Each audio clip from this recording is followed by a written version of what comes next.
Live from New Delhi, you're watching DD India Live, India's voice to the world. I'm Mark Lynn. Namaskar. Coming up in the next 30 minutes. Hamas delegation in Egypt aims to clear hurdles in US-backed Gaza peace talks. Syrian government and Kurdish-led forces reach a ceasefire in Aleppo after deadly clashes escalate. And three scientists, John Clark, Michel Devoret and John Martinez, they win the 2025 Nobel Prize for Physics, awarded for their work in quantum mechanics.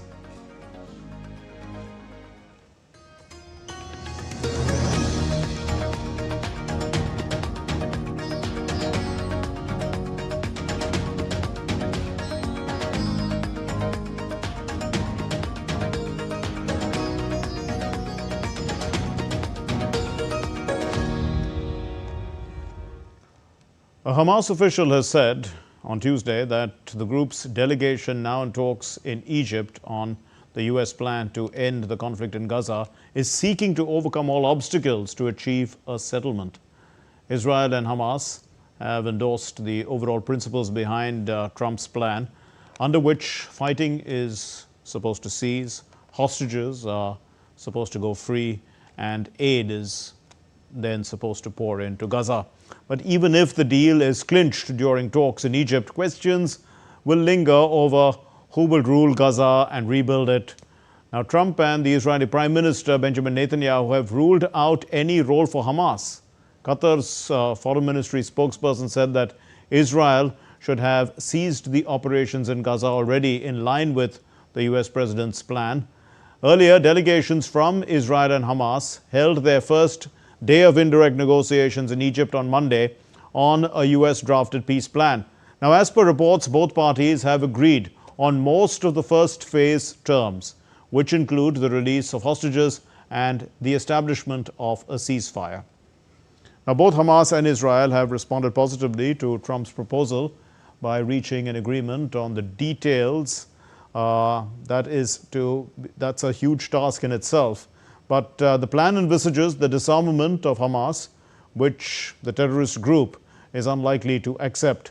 Now, it also provides for the gradual withdrawal of Israeli forces from Gaza, but Israel's Prime Minister Benjamin Netanyahu has vowed to redeploy troops deep inside the territory while securing the release of hostages. The US President Donald Trump said on Monday that he thought, in fact, that there would be a Gaza deal soon. He was speaking to reporters in the Oval Office, and Trump said that tremendous progress has been made. Soon. I think we're going to have a deal. It's a hard thing for me to say that when for years and years they've been trying to have a deal with Gaza, but literally for centuries, okay, if you really think about it. But we're going to have a Gaza deal, I'm pretty sure, yeah. Marking 2 years since the October 7 Hamas attack on Israel, the UN Secretary General Antonio Guterres has called for the immediate and unconditional release of all hostages held in Gaza and an end to hostilities in the region. In a statement read by the UN spokesperson Alessandra Vellucci in Geneva, he describes the situation as a humanitarian catastrophe on a scale that defies comprehension, and urges all sides to seize a new opportunity for peace. Release the hostages unconditionally and immediately, and the suffering for all. This is a humanitarian catastrophe on a scale that defies comprehension. Put an end to the hostility in Gaza, Israel, and the region now. In Paris, leaders of France's left-wing parties met on Tuesday to address the country's deepening political crisis. Speaking after the meeting at City Hotel, key figures from the Greens, France Unbowed, and other leftist factions called for unity under the new Popular Front to challenge President Emmanuel Macron's leadership and prevent a far-right surge. Sur les points d'accord, notamment le fait que... On the points of agreement, particularly the fact that if we are in this situation today, it's because of Emmanuel Macron, who caused chaos by refusing to recognize the legitimacy of the election.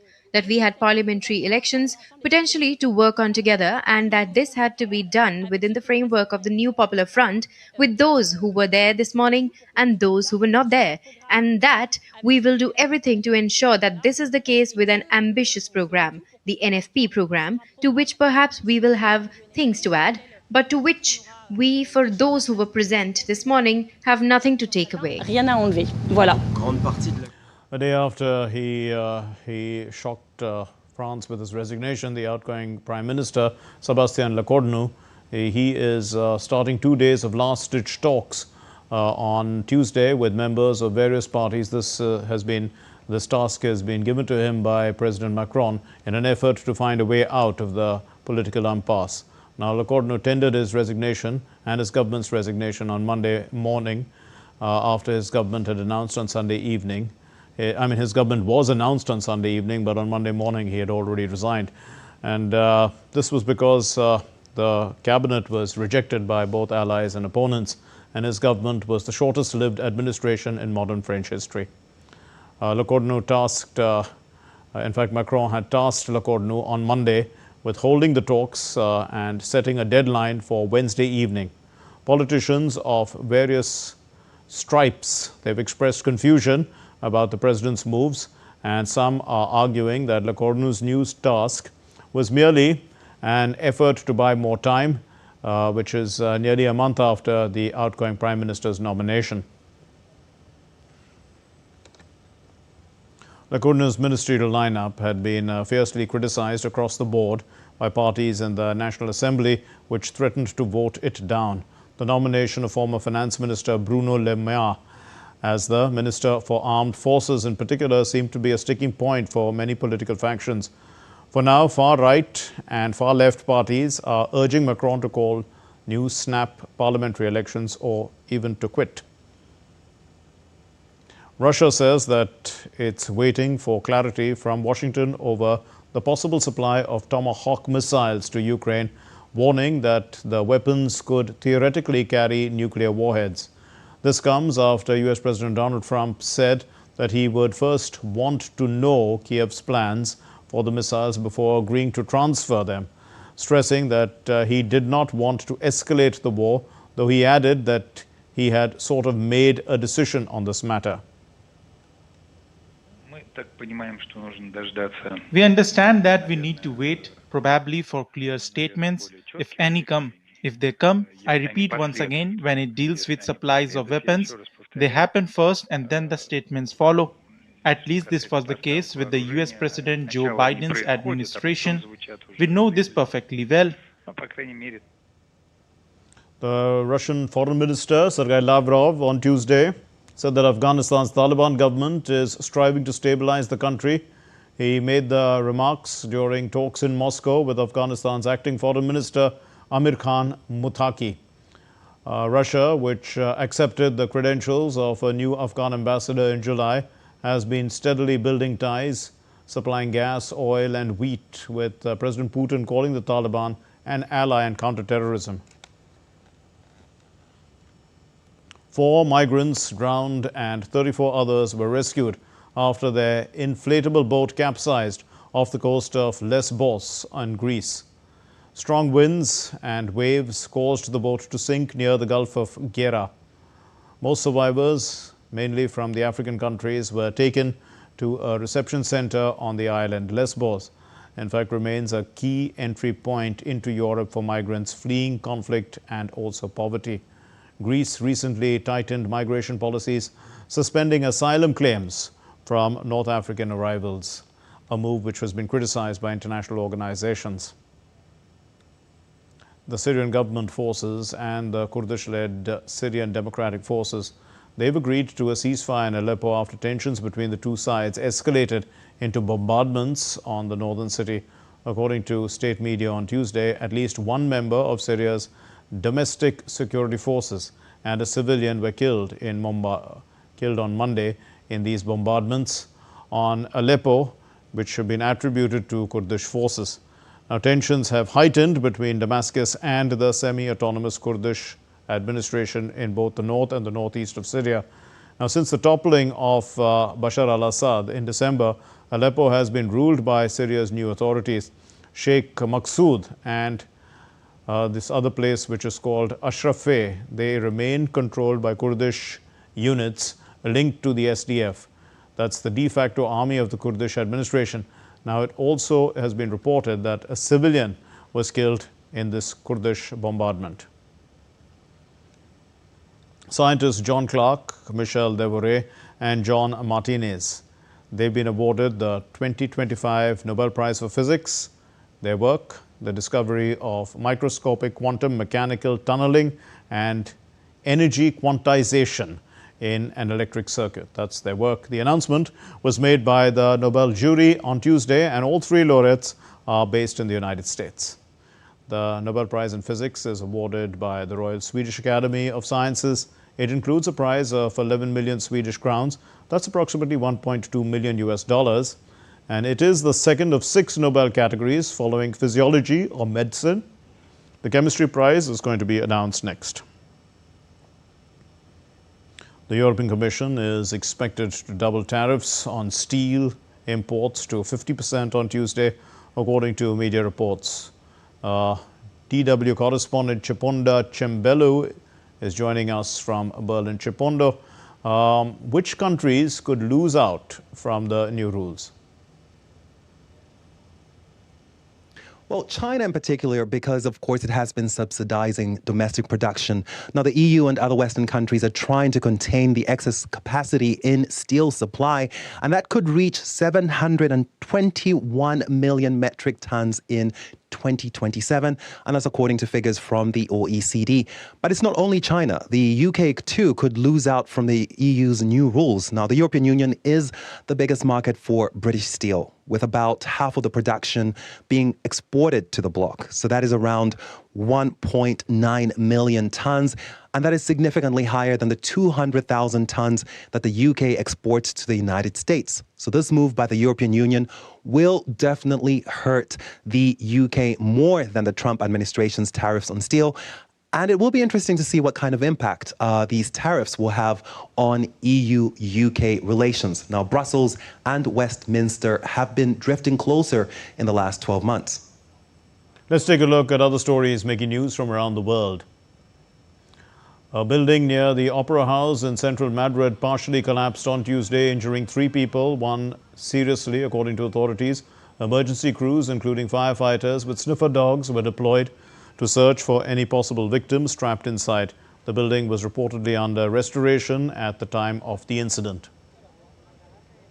Hundreds of families in Mogadishu have been left homeless following government-led demolitions in districts like Hodan and Dainil.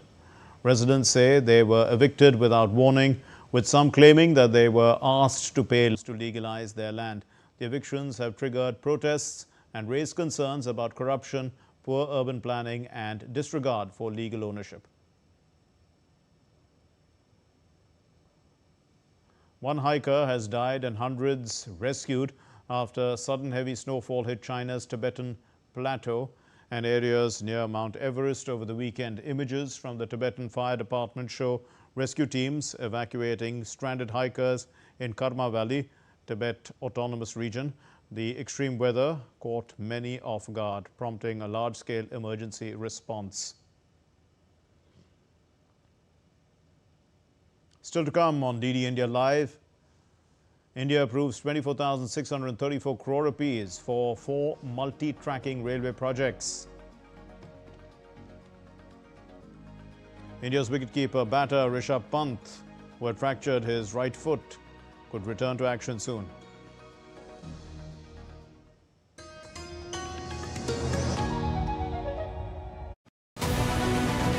This week on Defense Dynamics, Pakistan feels the pressure. India's top brass delivers a unified message, from the Air Chief's confidence to Defense Minister's warning and the Army Chief's strong words on terror.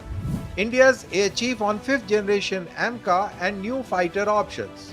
And a closer look at the Army's AK-603 air defense upgrade under Mission Sudarshan Chakra.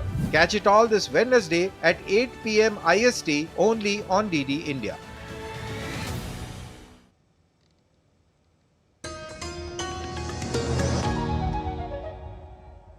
You're watching DD India Live. I'm Mark Lynn. Prime Minister Narendra Modi extended birthday greetings to the Russian President Putin on the occasion of his 73rd birthday. The two leaders held a telephonic conversation during which Prime Minister Modi warmly wished President Vladimir Putin. He wished him good health and continued success. They reviewed ongoing progress as well in the bilateral agenda and reaffirmed their commitment to strengthening the special and privileged strategic partnership between India and Russia. Prime Minister Modi and the Russian President will be meeting, and Prime Minister Modi said that he looks forward to welcoming President Putin to India for the 23rd India-Russia Annual Summit. In a major boost to India's railway infrastructure, the Cabinet Committee on Economic Affairs, chaired by Prime Minister Modi, has approved 4 multi-tracking railway projects. These are worth 24,634 crore rupees, and this announcement came on Tuesday. It was made by the Union Minister for Railways, also Information and Broadcasting, Ashwini Vaishnav, and the 4 projects, they cover 18 districts across the states of Maharashtra, Madhya Pradesh, Gujarat and Chhattisgarh. They're going to increase the existing network of Indian Railways by around 894 kilometers. आज जो चारों projects हैं, चारों की चारों इन corridors को minimum 4 lining तक लाने का इसमें प्रयास है, और जहाँ पे ज़रूरत पड़े वहाँ पे 6 लाइनिंग भी करने का प्लान है। ये जो प्रोजेक्ट्स आज आए हैं, दिल्ली मुंबई वाले में रतलाम से बड़ौदा, मुंबई हावड़ा में भुसावल से वर्धा, दिल्ली चेन्नई में बीना से इटारसी और मुंबई कोलकाता में गोंदिया से डोंगरगढ़। ये 4 ऐसे सेक्शंस हैं जिन सेक्शंस के लिए क्वाड्रुपलिंग का आज इसमें अप्रूवल हुआ है। Well, these multi-tracking proposals, they are poised to streamline operations as well as alleviate congestion, and the projects are part of the PM Gati Shakti National Master Plan, with a focus on enhancing multimodal connectivity and logistics efficiency through integrated planning and stakeholder consultations. We have become the second largest freight carrying railway, cargo carrying railway in the world, surpassing US. Now we are 1.6 billion ton, 1,617 million tons cargo साल का carry करते हैं, which is a huge jump from where we were 10 years ago. इसमें बहुत बड़ा role Gatishakti cargo terminals का रहा। ये सारे मल्टी मॉडल कार्गो टर्मिनल्स हैं। इसमें अब तक 116 कार्गो टर्मिनल्स कमीशन हो गए हैं एंड 277 और अभी अप्रूवल में आगे कमिश्निंग में कंस्ट्रक्शन में चल रहे हैं। The Commerce and Industry Minister of India, Piyush Goyal, met the Prime Minister of Qatar and the Minister for Foreign Affairs, Sheikh Mohammed bin Abdul Rahman Al Thani. This happened in Doha. They discussed ways to strengthen economic and strategic cooperation, and the talks focused also on expanding trade and investment opportunities, enhancing energy collaboration, identifying new avenues of partnership.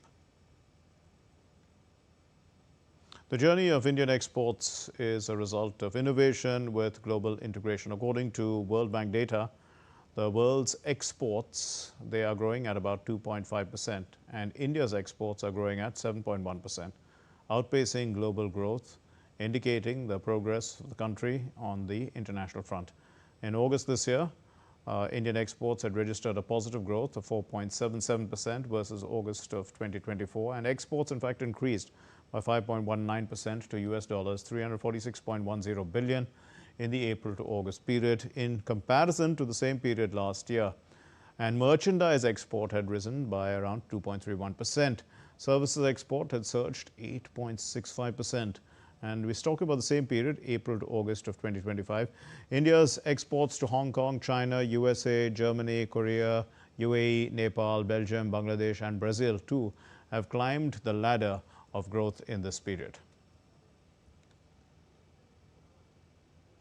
Let's get to the sports news. The wicketkeeper batsman of India, Rishabh Pant, who had fractured his right foot in the series in England, he could return to cricketing action soon. The Indian vice-captain is expected to feature in the second round of the 2025-26 Ranji Trophy starting on October 25. Pant is eager to make himself available for the two-match series against South Africa from November 14. Ajit Agarkar, the chief selector, had hinted at Pant being in the fray for the South Africa tests. Pant is due to undergo a fitness assessment at the Centre for Excellence in Bengaluru later this week. The English footballer Harry Kane on Monday revealed that he is considering extending his stay in the German club Bayern Munich. This is after the England captain had claimed that his interest in returning to the English Premier League has cooled. Now, Kane has made a fast start to the season at Bayern. He scored 18 goals in 10 games and he's fueled the German champions' Bundesliga title defense. The 32-year-old has netted 103 goals in 106 appearances for Bayern and is under contract in Munich until 2027 and is fully all in ahead of possible negotiations over a new deal. Kane is halfway through the four-year deal that he signed when joining from Tottenham Hotspur, and the deal was for £86.4 million in the summer of 2023. Tottenham manager Thomas Frank has said that he would like to see Kane return to England, where he needs 48 goals to eclipse Alan Shearer's all-time Premier League record of 260 goals. The European governing body UEFA has on Monday confirmed that they have reluctantly approved the Serie A and a La Liga match to be played abroad.